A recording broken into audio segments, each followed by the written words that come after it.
시청자 여러분 안녕하십니까? 국정의 바른 소리를 전합니다. 9월 10일 화요일 KTV 대한뉴스 시작합니다.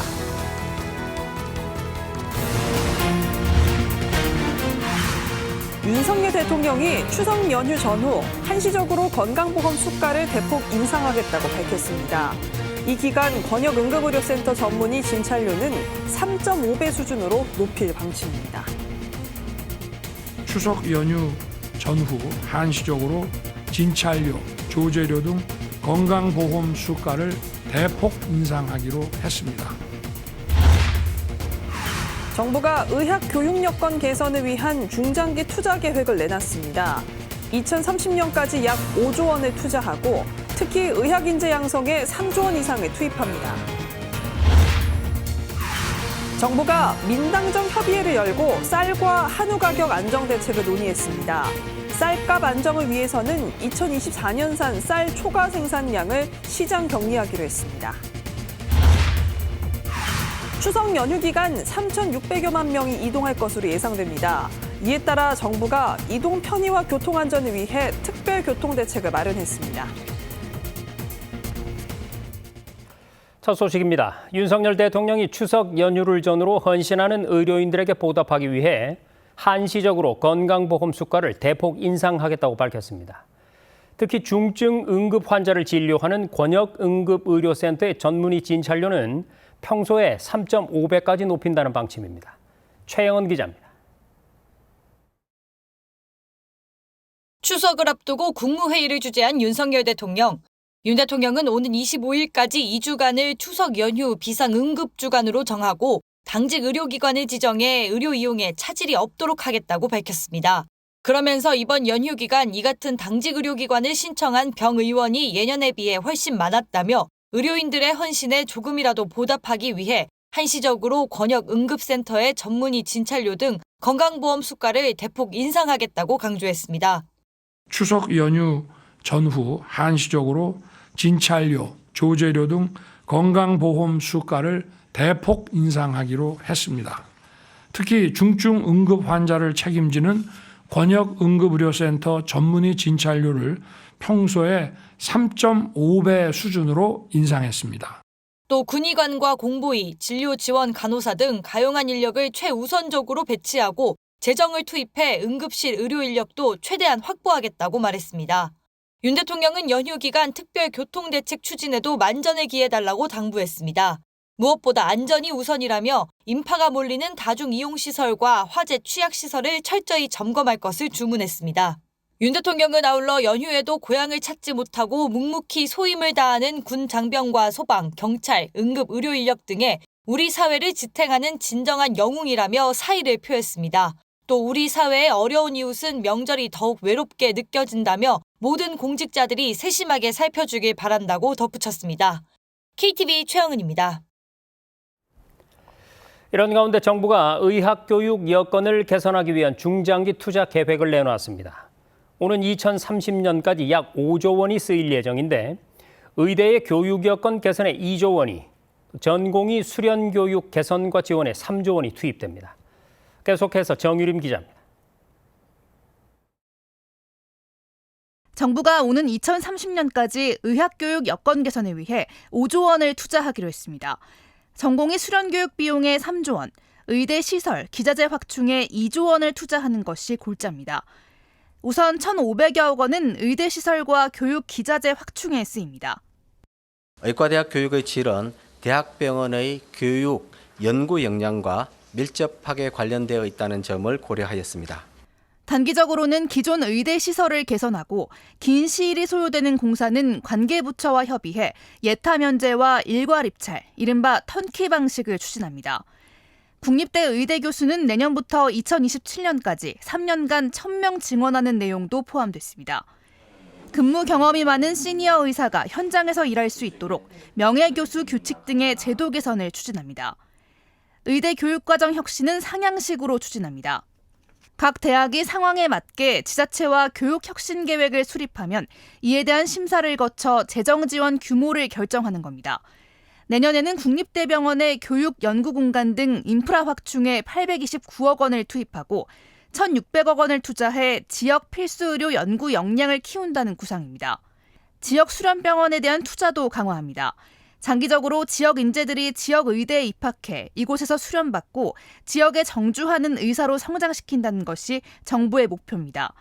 지역 국립대병원들은 이를 위한 지역 필수 의료 거점이 되는 셈입니다. 중앙정부와 지자체, 지역의 다양한 의료기관이 협력하여 지역의 실정에 맞게 지역 필수 의사를 양성할 수 있도록 지원하겠습니다. 다만 여야의정 협의체 논의 결과에 따라 정부 투자 계획이 변동할 가능성은 존재합니다. 이에 대해 교육부 관계자는 증원 규모의 변동이 있을 경우 모든 상황들을 종합적으로 고려해 교육이 원활하게 이뤄질 수 있도록 최대한 지원할 방침이라고 설명했습니다. KTV 정리입니다. 정부가 추석 연휴에 응급실이 충분한 의료 인력을 확보할 수 있도록 37억 원가량의 인건비를 직접 지원한다고 밝혔습니다. 보건복지부 정윤순 보건의료정책실장은 응급의료 등 비상진료 대응 관련 브리핑에서 이렇게 말했습니다. 또 지역 응급의료센터 15곳은 거점 지역 응급의료센터로 지정해서 중증 응급 환자를 적극적으로 수용할 방침입니다. 정부가 추석 연휴를 앞두고 코로나19를 비롯한 감염병 예방 대책을 논의했습니다. 정부는 코로나19 유행 감소세가 2주 연속 지속돼 정점을 지난 걸로 판단된다면서도 추석 연휴 기간에 이동량이 급증할 것으로 보이는 만큼 예방 수칙을 준수해 줄 것을 당부했습니다. 질병청은 연휴 중 치료제 정기 배송이 축소 운영되는 것을 감안해 하루 평균 사용량의 5배인 3만 명분의 치료제 물량을 이번 주 중으로 공급할 예정입니다. 민당정이 한자리에 모여서 쌀과 한우 가격 안정 대책을 논의했습니다.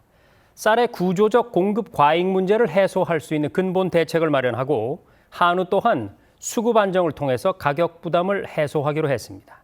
신국진 기자의 보도입니다.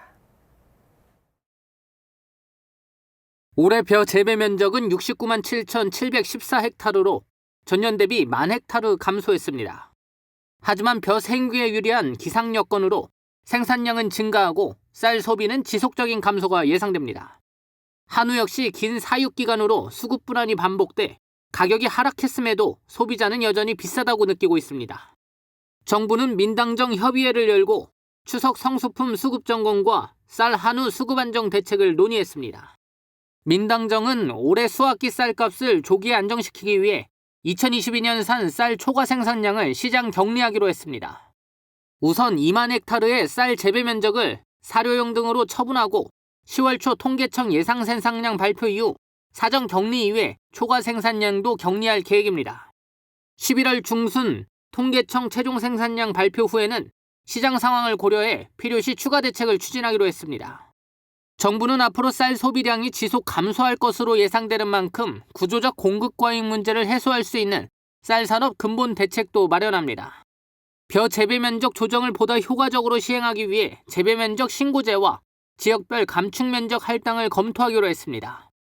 고품질 쌀 생산을 늘리기 위해 쌀 등급제와 단백질 함량 표시 강화를 검토하고 친환경 벼 재배를 장려해 쌀 생산 기조를 무게 중심에서 질적 성장으로 전환할 예정입니다.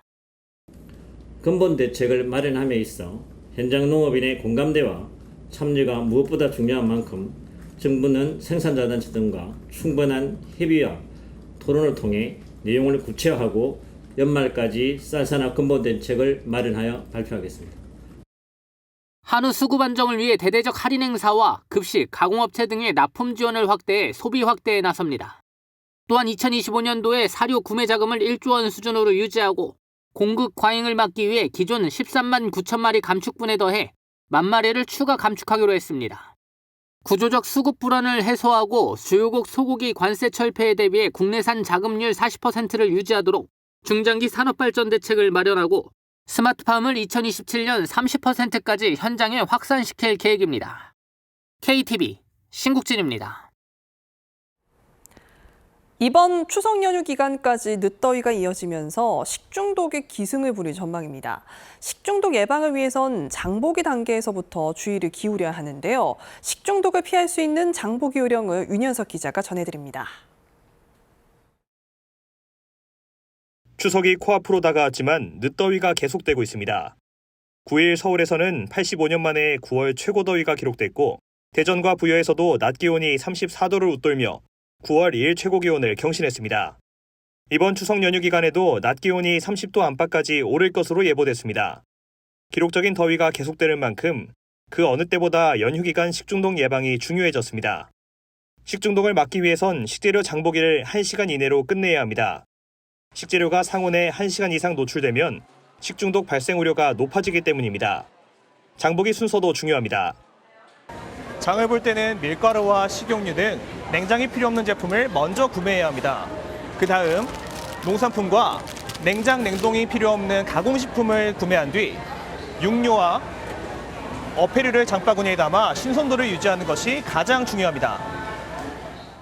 장을 보고 집까지 이동할 땐 냉장, 냉동식품과 육류, 어패류 등은 아이스박스를 이용해 운반하는 것이 좋습니다.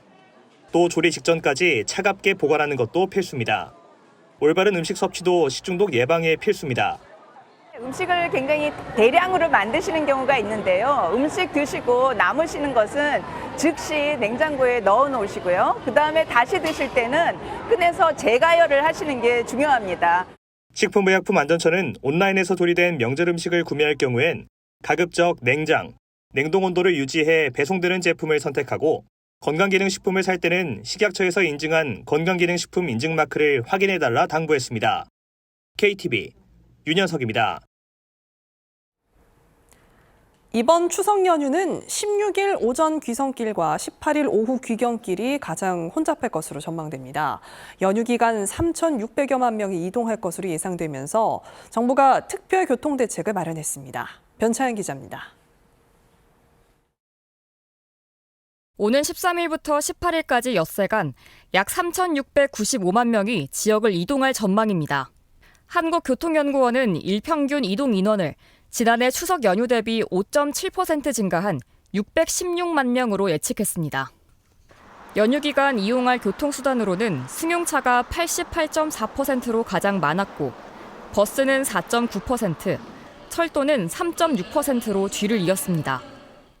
귀성길은 추석 전날인 16일 오전 10시, 11시, 귀경길은 추석 다음 날인 18일 오후 2, 3시가 가장 붐빌 전망입니다. 정부는 이동 편의와 교통 안전을 위해 관계부처 합동으로 특별 교통 대책을 시행합니다. 무엇보다 안전이 최우선입니다. 경찰과 국토부 등 관계부처는 국민들께서 편리하고 안전하게 고향을 찾으실 수 있도록 특별 교통 대책 추진에 최선을 다해주기 바랍니다. 먼저 선로와 차량, 항공기 등 교통시설과 수단의 안전 상태를 사전에 점검합니다. 또 전기차 화재 불안을 해소하기 위해 휴게소에 설치된 전기차 충전시설과 주요 전기차 제작, 수입사에 대한 특별 안전 점검을 실시합니다. 원활한 도로 교통을 위해 경부선 등 고속도로 갓길차로 76개 구간을 개방하고 경부선 양재에서 신탄진까지의 버스 전용 차로를 평소보다 4시간 연장 운영합니다.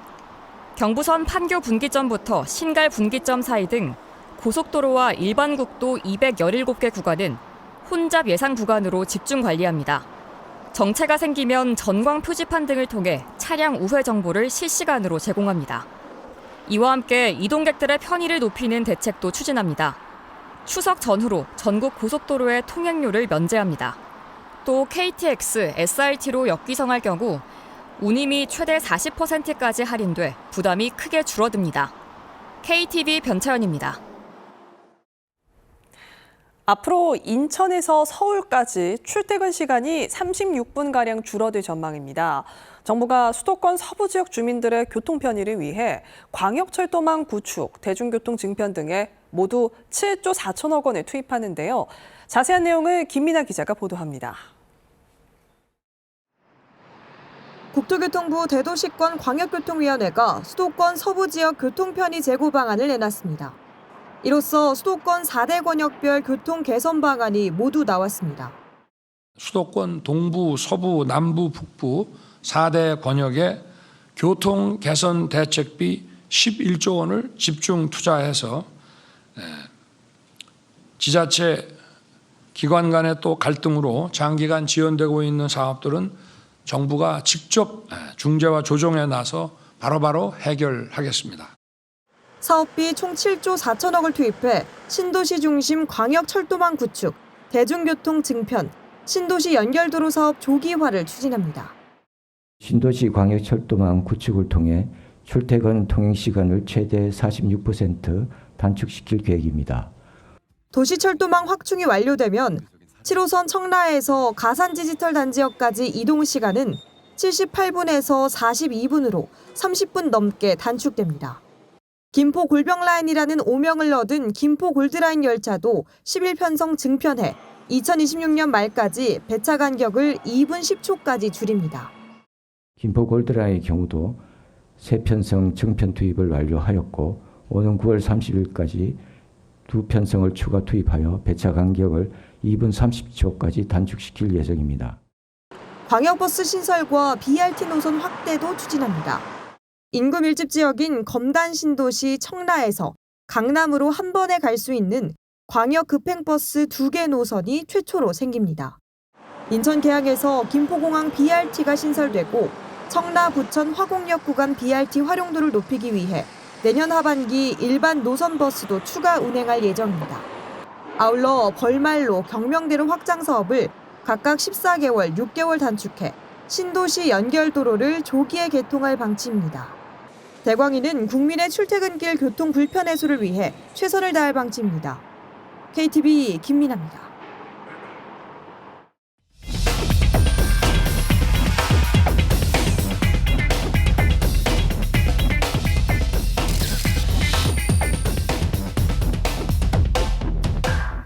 네, 정부가 지난 4일에 국민의 노후 생활과 직결된 중대한 사안인 만큼 더 이상 개혁을 미룰 수 없다 이렇게 강조하면서 국민연금 개혁안을 내놓았는데요. 뉴스룸에 취재기자가 나와 있습니다. 좀 더 자세한 내용을 알아보겠습니다. 자, 이인하 기자, 정부가 개혁안을 발표한 이후에도 매일 브리핑을 통해서 연금개혁 추진의 시급성을 강조하고 있죠. 그렇습니다. 이 정부는 현재 보험료율 9%, 소득 대체율 42%인 현행 제도를 계속 유지할 경우에 매년 수조 원의 부채가 쌓이고 2056년이면 연금 기금이 결국 소진된다고 밝혔는데요. 브리핑에 나선 이길 보건복지부 제1차관은 출생률이 우리보다 높은 나라들도 개혁을 하고 있는데 이보다 더 낮은 우리나라가 더 빨리, 더 급하게 해야 하는 시급한 문제라며 올해가 연금개혁의 골든타임이라고 강조했습니다. 우리나라는 현재 확정급여형으로 개인 소득의 42%를 연금으로 주고 있지만 이 보험료율이 낮기 때문에 재정 고갈에 문제가 생긴다는 건데요. 보험료를 소득의 19.7%를 내야 현재 수준으로 연금을 받을 수 있는데 지금과 같이 9%를 낼 경우 부채가 계속 쌓이고 2056년이면 결국 국민연금 기금이 소진된다는 전망입니다. 정부는 이런 문제를 완화하기 위해 현재 9%인 보험료율을 13%로 올리고 소득의 42%를 돌려받게 한다는 게 핵심입니다. 자, 그런데 이번 개혁안에 담겨 있는 이 자동 조정 장치라는 것과 관련해서요. 일각에서는 이걸 도입하게 되면 연금액 삭감 규모가 커질 수 있다. 이런 우려를 내놓고 있는데 어떻습니까? 네, 먼저 이 자동 조정 장치 생소하실 텐데요. 이 자동 조정 장치란 국민연금 가입자 수와 기대 수명 변화에 따라 연금 수급액을 자동으로 조정하는 방식입니다. 쉽게 말해서 물가가 오르면 연금 수령액이 오르는데 반대로 기대 수명이 늘거나 또 연금 재정이 악화되면 수령액이 낮아지는 거죠. 이 정부는 이 자동 조정 장치를 연금 지출이 수입보다 많아질 걸로 예상되는 2036년 이후에 도입해 기금 소진을 최대 32년 정도 더 늦추겠다는 구상입니다. 설명 보시겠습니다. 만약에 수주 규정이 된다 하더라도 결국은 태어날 사람이 적어가지고 가입자 보험료 낼 사람이 없다라든지 아니면 내가 지금 원래는 85세나 90세 살게 돼 있는데 100세를 살게 된다고 그러면 그 돈을 누가 내줘야 되냐. 결국은 내 아들, 내 손자가 내줘야 되는데 그렇다고 그러면 결국은 내가 어느 정도 일정 부분은 그것을 감수해야 되지 않느냐. 네, 정부가 여기에 더해서요. 이 개인연금과 퇴직연금에 대한 이 적극적인 세제 지원도 추가하기로 했죠. 그렇습니다. 이 최상목 경제부총리가 앞서 9일 기자간담회에 참석해서 이 개인연금 종신수령 시 현재 4%인 세율을 3%로 낮추는 등 개인연금과 퇴직연금의 장기 수령을 유도하기 위해 적극적으로 세제 지원을 하겠다고 밝혔는데요.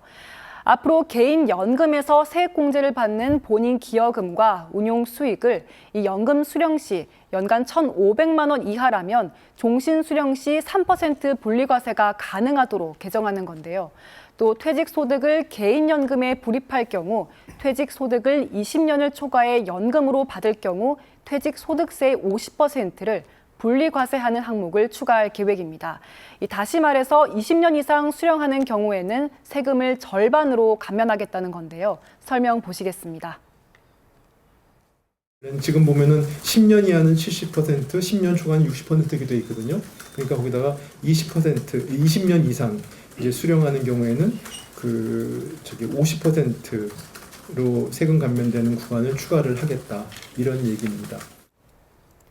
네, 지금까지 정부의 국민연금 개편안과 관련한 핵심적인 사항들을 짚어봤습니다. 이리나 기자, 수고 많았습니다.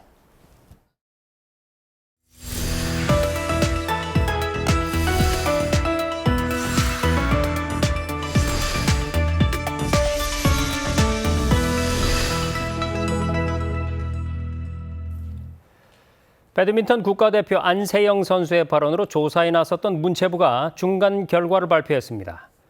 배드민턴 협회장의 횡령 배임 가능성이 제기된 가운데 선수들의 권리를 보장하는 방향으로 제도 개선이 이루어질 것으로 전망됩니다. 김유리 기자입니다. 지난 파리올림픽 배드민턴 여자 단식에서 28년 만에 금메달을 따낸 안세영 선수. 그러나 메달 획득 직후 안 선수는 선수 부상 관리, 훈련 지원 등 대한배드민턴협회에 대한 각종 의혹을 폭로했습니다. 시대가 변한 만큼 따라와야 한다고 생각하는데 협회가 따라오지 못하는 거에 늘 답답하고 부당함을 느꼈다고 지적한 겁니다. 이에 따라 문화체육관광부는 지난달부터 조사단을 구성, 배드민턴협회 조사에 착수했습니다. 선수단 48명 중 현재까지 총 22명의 의견을 수렴했으며 제도 개선 필요사항과 향후 추진 방향 등을 중심으로 중간조사 결과를 발표했습니다. 우선 유니폼뿐만 아니라 경기력과 직결되는 라켓 등까지 후원사 용품 사용을 강제하고 있다는 점을 꼽았습니다. 문체부는 경기력과 직결되는 용품은 선수의 결정권을 존중해야 한다고 판단합니다. 현재 배드민턴협회와의 후원 계약이 2027년 3월까지인 점을 감안하여 그 이전에 신속한 개선을 위해서 후원사와 협의하고 있습니다. 후원사 후원금의 20%를 선수단에게 배분하던 조항이 삭제된 점도 드러났습니다. 국가대표 선수 선발 방식의 공정성 문제도 제기됐습니다. 주관적인 평가와 파트너와 상대팀을 추첨으로 정하는 경기력 측정 방식은 실력보다 운이 크게 작용해 공정한 대안이 필요합니다. 문체부는 또 비국가 대표의 국제대회 출전 제한을 폐지하도록 권고하겠다고 밝혔습니다. 훈련 중 지도자의 지시와 명령에 복종을 요구하고 선수가 불응하는 경우 불이익을 주는 부당한 규정도 없애겠다고 했습니다. 한편 협회장이 직원들 몰래 후원사 물품을 추가로 받은 것은 보조금 관리 법률을 위반한 것이라며 횡령 배임 가능성도 제기했습니다. 회장에 대한 고발 사건이 수사기관에 접수된 만큼 추가적인 조사가 마치는 대로 수사 참고 자료로 제공할 예정입니다. 문체부는 나머지 선수단의 의견을 수렴하고 국가대표 관리 체계화를 포함해 최종 결과를 발표할 예정입니다. KTV 김유리입니다. 윤석열 대통령이 민주평화통일 자문회의에 참석해 자유민주주의에 입각한 평화통일은 헌법이 명령한 책무라고 밝혔습니다. 아울러 북한 인권 개선을 위한 국내외적인 노력에도 박차를 가하겠다고 밝혔는데요. 이혜진 기자가 전해드립니다. 윤 대통령이 민주평화통일 자문회의 해외지역회의에 참석해 미주지역 자문위원 730여 명과 만났습니다. 윤 대통령은 취임 후 해마다 민주평통회의에 함께하고 있습니다. 2022년 해외지역회의와 2023년 전체 회의에 이어 이번이 세 번째입니다. 이번 회의는 대통령이 자유평화 번영의 통일 대한민국을 주제로 제시한 8.15 통일 독트린에 대해 해외지역 자문위원들의 이해도를 높이고 국제사회의 지지도 폭넓게 얻기 위해 개최됐습니다. 8.15 통일 독트린은 3대 통일 비전과 추진 전략 등으로 구성된 구체적 통일 방안입니다. 북한 주민의 통일 열망을 촉진하고 국제 지지를 확보해 보다 적극적으로 북한의 변화를 이끄는 내용이 담겼습니다. 윤 대통령은 격려사를 통해 민주평통 해외 자문위원들이 민간 외교관으로서 통일 공공외교에 앞장서고 있다며 감사를 표했습니다. 이와 함께 광복절 경축사를 통해 밝힌 8.15 통일 독트린을 언급하면서 자유민주주의에 입각한 평화통일 추진은 우리 헌법이 명령한 책무임을 강조했습니다. 자유민주주의 체제에 대한 우리의 신념이 확고하고 이것을 지켜야 된다는 우리의 의지가 확고할 때 북한 주민을 향한 자유통일의 메시지도 더 크고 힘차게 뻗어나갈 수 있는 것입니다. 윤 대통령은 이어 자유통일 대한민국을 앞당기기 위해 모든 힘을 쏟겠다고 역설했습니다. 또 미래 세대에게 자유통일이 안겨줄 새로운 꿈과 기회를 알리고 북한 인권 개선을 위한 국내외 노력에도 박차를 가하게 했다고 밝혔습니다. 이와 함께 자유통일의 비전을 실현하려면 국제사회와 긴밀한 연대, 협력이 중요하다며 해외 자문위원들에게 이런 비전을 국제사회에 널리 알리고 북한 인권 현실 개선에도 앞장서 달라고 당부했습니다. KTV 이혜진입니다. 북한과 러시아의 군사적 밀착에 맞서 한미일 세 나라가 안보 협력을 강화하고 있는데요. 지난 6월 처음으로 시행한 다영역 3자 훈련인 프리덤 엣지 2차 훈련을 올 하반기에 시행하기로 했습니다. 김연아 기자가 보도합니다. 한미일 3국이 다영역 3자 훈련 프리덤 엣지 2차 훈련을 올 하반기 시행하기로 했습니다. 조창래 국방부 국방정책실장과 카라 에버크롬비 미국 국방부 정책부 차관 대리, 다로 야마토 일본 방위성 방위정책국장은 서울에서 한미일 안보회의를 열고 이같이 합의했습니다. 3국 대표들은 지난 6월 처음 시행한 다영역 3자 훈련인 프리덤 엣지가 3국 간 상호 운영성 증진과 한반도를 포함한 인도태평양 지역의 자유, 평화, 안정 수호에 기여하고 있다고 평가하고 가까운 시일 내에 2차 훈련을 시행하기로 동의했습니다. 또 지난 7월 한미일 국방장관이 서명한 한미일 안보협력 프레임워크 협력 각서가 3국 안보협력을 체계적이고 안정적으로 추진하는 데 있어 기반이 될 것이라는 데 의견을 같이 했습니다. 이와 함께 향후 3자 훈련을 위한 다양한 기회를 지속적으로 모색하고 올해 말까지 단연간의 3자 훈련 계획을 최신화하기로 했습니다. 아울러 러북 간 군사협력과 북한의 핵미사일 위협 등 영내 안보 우려사항을 공유하고 3국 안보협력 강화 의지를 재확인했습니다. 한편 한국과 캐나다가 공동 주최한 제2회 한 유엔사 회원국 국방장관 회의가 열렸습니다. 18개 유엔사 회원국이 참여한 올해 회의에는 캐나다와 네덜란드에서는 국방장관이, 영국, 필리핀 등 6개 나라에서는 차관급 인사가 참석했습니다. 김용현 국방부 장관은 개회사에서 유엔사는 우리 군의 압도적 국방 태세, 한미 동맹과 함께 대한민국 안보를 수호하는 3대 핵심 축이라며 이번 회의는 북한의 위협에 맞서는 단합된 힘을 과시하고 공동의 결의를 보여주는 자리라고 강조했습니다. 북한에게는 강력한 경고의 메시지를, 가치 공유국들에게는 견고한 연대의 메시지를 보내는 계기가 되기를 기대합니다. 국방부는 앞으로도 한 유엔사 회원국 간 협력과 연대를 강화하기 위해 한 유엔사 회원국 국방장관 회의를 포함한 고위급 교류를 지속할 예정입니다. KTV 김연아입니다. 윤석열 대통령이 제25회 세계 지식 포럼에 참석해 급변하는 기술이 불러올 위협을 해소하고 자유와 연대의 힘을 복원해야 한다고 강조했습니다. 윤 대통령은 인공지능을 비롯한 혁신 디지털 기술이 가짜뉴스와 딥페이크를 통해 인권을 훼손하는 부작용을 일으키고 있다며 이런 위협으로부터 자유와 민주주의를 지키기 위해 자유세계가 더 굳게 연대해야 한다고 밝혔습니다. 윤 대통령은 아울러 이제는 공존을 위한 연대를 생각해야 할 때라며 인류의 자유와 복지를 확장할 수 있도록 함께 힘을 모아 무력 분쟁을 종식하고 세계 평화를 회복하자고 말했습니다. 윤석열 대통령이 서울 용산구 전쟁기념관에서 열린 제대군인 취창업 박람회를 찾아 제대군인과 전역 예정 장병 등을 격려했습니다. 정혜전 대통령실 대변인은 윤 대통령의 이번 박람회 참석이 참가자들의 불편을 고려해 수행 인력을 최소화해 예고 없이 이뤄진 깜짝 방문이었다고 설명했습니다. 윤 대통령은 취업 상담을 받으러 온 장병들에게 어느 부대에서 근무하는지 묻고 응원의 말을 전했습니다. 또 기업 관계자들에게는 제대 군인들에게 관심을 갖고 많이 채용해달라고 당부했습니다. 우리나라의 학생 1명당 공교육비 지출액이 경제협력개발기구 평균보다 높은 것으로 나타났습니다. 교육부의 OECD 교육지표 2024에 따르면 2021년 기준 우리나라의 학생 1명당 공교육비 지출액은 전년보다 12% 오른 15,858달러로 OECD 평균인 14,209달러보다 높았습니다.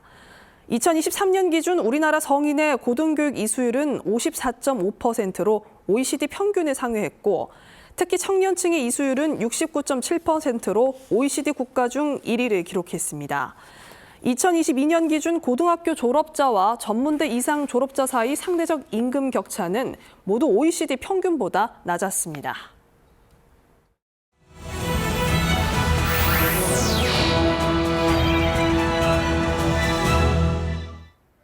국정을 더 촘촘히 살펴봅니다. 보도자료 브리핑입니다. 모두가 넉넉하고 편안한 추석이 될 수 있도록 연휴 기간 자금 지원이 확대되고 금융이용 편의성도 높아집니다. 우선 금융당국은 중소, 중견기업이 추석 전후 자금 조달에 어려움을 겪지 않게 총 21조 8천억 원 규모의 특별대출과 보증을 지원합니다. 은행권 또한 중소기업, 소상공인에 총 78조 8천억 원의 금리 우대 대출을 공급할 예정인데요. 이 밖에도 금융소비자 편의를 위해 카드업계는 가맹점 대금을 최대 6일 먼저 지급하고 대출 만기, 카드 결제일, 공과금 등 자동 납부일은 연휴 이후로 연기됩니다. 긴급하게 금융거래가 필요한 분들을 위해 고속도로 휴게소 등에서 11개 이동점포를, 공항 등에서 10개 탄력점포를 운영한다고 하니 금융위 누리집 참고해 보시기 바랍니다. 이동이 많은 추석 연휴, 교통사고나 벌쏘임, 뱃물림 사고 발생하지 않도록 각별히 주의하셔야겠습니다. 최근 5년 동안 추석 연휴 교통사고로 인한 구급 이송 인원은 11,000여 명으로 하루 평균 500명에 달했습니다. 특히 지난해 교통사고로 인한 부상자는 2,000여 명, 심정지 환자는 24명이었는데 연휴가 길었던 만큼 5년 중 가장 많은 인명피해를 기록했습니다. 추석 연휴 벌쏘임 사고의 경우 하루 평균 60명의 환자가 나왔고 배물림 사고는 지난해에만 30건 발생해 몇 년째 꾸준히 이어지고 있는데요. 벌쏘임, 배물림 사고를 예방하기 위해선 벌초나 성묘 갈 때 향이 짙은 화장품이나 향수 사용은 삼가고 밝은색 긴 옷을 착용해야 합니다. 추석에 부모님께 선물하려고 산 건강기능식품. 알고 보니 건강에 도움되는 원료가 들어가지 않은 일반 식품이었다면 어떨까요?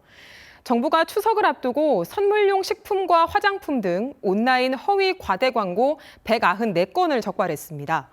식품 분야에선 캔디류 등 일반 식품을 건강기능식품처럼 광고하거나 질병 치료에 효과가 있는 것처럼 광고한 경우가 있었고요. 화장품 분야에선 일반 화장품을 미백, 주름 개선 기능이 있는 것처럼 광고한 사례, 기능성 화장품으로 심사받은 결과와 다른 내용으로 광고한 사례가 적발됐습니다. 또 의약 외품에선 일반 치약에 백태 제거 효과가 있는 것처럼 광고한 사례가 드러났는데요. 식약처로부터 인정받은 건강기능식품, 화장품 정보는 식품안전나라와 의약품안전나라, 의료기기 안심책방에서 확인할 수 있으니 구매 전 검색해 보시면 좋겠습니다. 추석 연휴 항공권을 37만 원에 구매한 A씨. 일정 변경으로 이를 취소하자 11만 원만 환불해 줄 수 있다는 답변을 받았습니다. 한편 B씨는 추석 선물로 상한 수산물 세트를 배송받았지만 제조사로부터 손해배상을 거부당했는데요. 최근 3년간 추석 전후 접수된 구제 신청은 항공권 590건, 택배 161건으로 피해자가 꾸준히 발생하고 있습니다. 그중 항공권의 경우 구매 취소 시 과도한 위약금 부과, 항공편 지연, 위탁수화물 파손 피해가 많았고 택배는 운송물 훼손, 배송 지연 등의 손해가 많이 접수됐습니다. 항공권 피해를 예방하기 위해선 사전에 여행지 출입국 정책과 항공권 취소 수수료 등 환급 규정을 꼼꼼히 확인해야 합니다. 또 명절 기간에는 택배 수요가 몰릴 수 있기 때문에 이를 고려해 배송을 의뢰하고 운송장, 영수증 등 증빙 자료를 보관하는 게 좋습니다. 피해가 발생했다면 소비자24 또는 1372 소비자 상담센터를 통해 상담받을 수 있습니다. 지금까지 보도자료 브리핑이었습니다.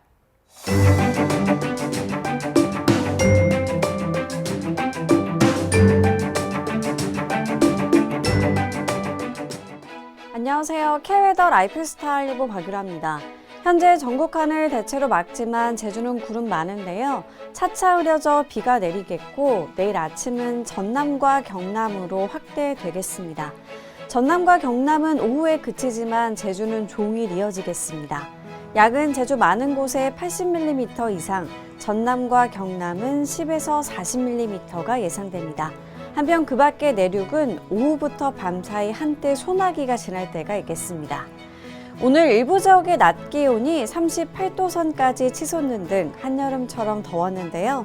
내일도 폭염이 지속되겠고 열대야가 나타나는 곳도 있겠습니다. 낮 기온 서울이 35도, 전주는 33도, 부산은 32도가 되겠고요. 체감 더위는 이보다 높겠습니다. 다음은 자세한 지역별 날씨입니다.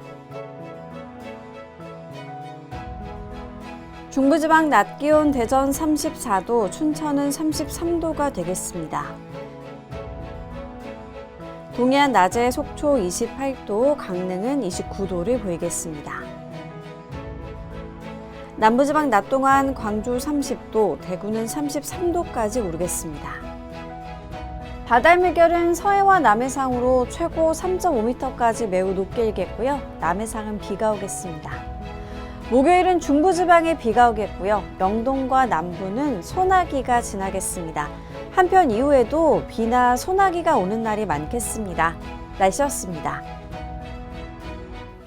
해마다 9월 10일은 세계보건기구가 지정한 세계 자살 예방의 날입니다.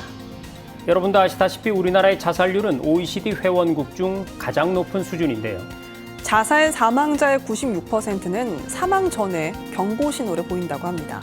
누군가 우울함에 빠져 있진 않은지 주변을 돌아보는 하루가 됐으면 좋겠습니다. KTV 대한뉴스 오늘 저희가 준비한 소식은 여기까지입니다. 시청해주신 여러분 고맙습니다.